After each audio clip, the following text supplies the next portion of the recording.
now recognize our friend and fellow Judiciary Committee member, Mr. Gutierrez. Thank you, Chairman Gowdy and Ranking Member Lawford, for inviting me to testify today, and to the full committee, Chairman Goodlatte, for joining us as he has during all of these hearings. 12 years ago, I introduced the first bill to legalize the status of young people brought to this country by their parents, the Immigrant Children's Educational Advantage and Dropout Prevention Act, 2001. Since I introduced that first bill, the movement for legal immigration, for immigration reform, and for legalization has grown broader and deeper.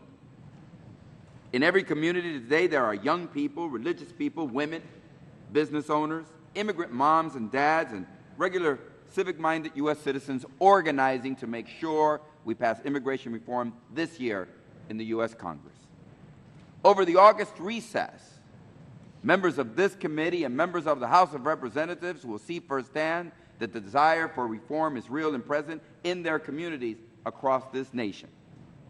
We have recently heard the Speaker of the House and the Majority Leader and a wide array of Republican voices say they are for legalizing the status of children under certain circumstances, including a pathway to citizenship. Wow. Dreamers and others who support immigration reform must be pretty darn persuasive. After all, look how far we've come in such a short time. Just 8 months ago, the Republican Party platform said, deport them all, veto the DREAM Act, and make every state pass Arizona SB 1070.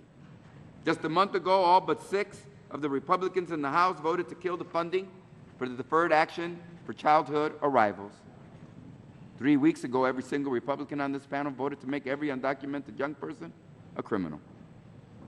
But I'm not here to chastise you. Rather, I'm here to say thank you for taking a step in the right direction of justice today. Now, let us find a way to walk forward together tomorrow. Those of us who have sat at the immigration reform table for many, many lonely years are glad you are stepping up and engaging in a conversation with us. We need you.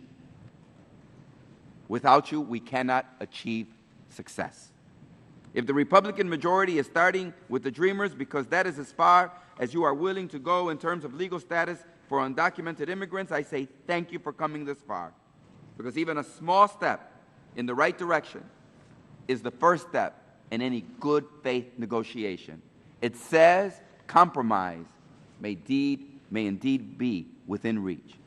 But let me be absolutely crystal clear and unequivocal. Legalizing only the Dreamers is not enough. It would not be enough given the years and decades of hard work and equities that millions of immigrants have built in this country. It would not be enough to satisfy the intense hunger for legality in the immigrant community, the desire to pledge allegiance to this country, the pride with which so many want someday to say, I'm an American citizen. And it's not enough to restore the rule of law and truly fix our broken immigration system. I've met with Dreamers and with their moms and dads, and I want the same thing for their kids that I want for my 2 wonderful daughters. I want an indivisible family. I cannot imagine for 1 minute that Republicans, who I know also honor the sanctity of families, want to legalize the children, but leave the rest of the family vulnerable to our broken immigration system. After the election, I traveled to Missouri to meet with United We Dream and other DREAM activists and leaders. I was told in no uncertain terms that they would not leave their parents behind. I will let them speak for themselves because they are well and fully capable of doing so. But let me tell you what I saw.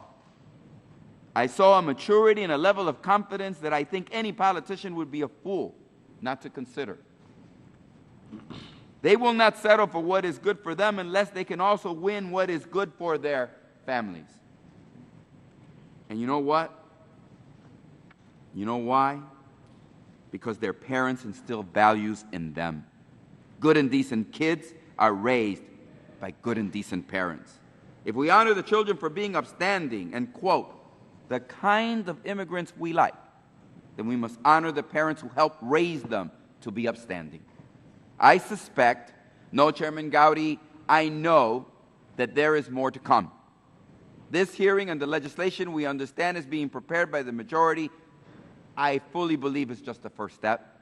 I am optimistic that once you take one step toward justice, you will take a second and a third and as many steps as it takes until the thirst is extinguished.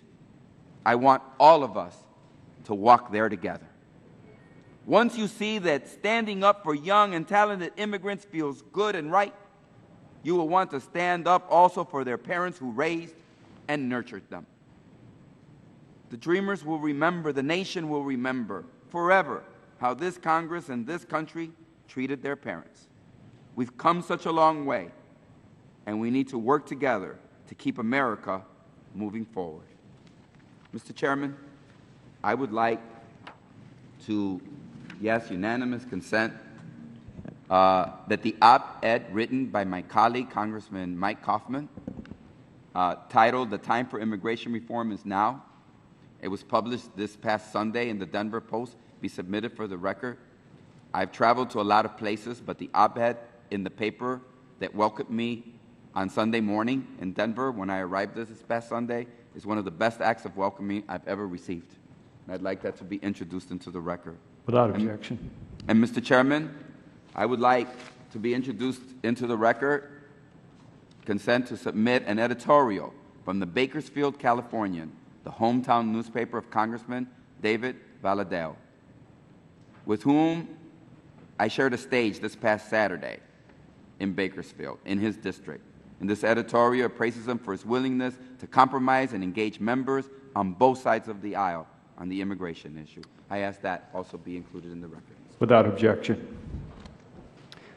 Thank you, Mr. Gutierrez. Again, on behalf of all of us, I full well recognize that you are needed on the floor and in committee, and you have constituents that are waiting on you, and the fact that the four of you would take the time and come and testify, we are all very, very grateful for your perspective and your insight.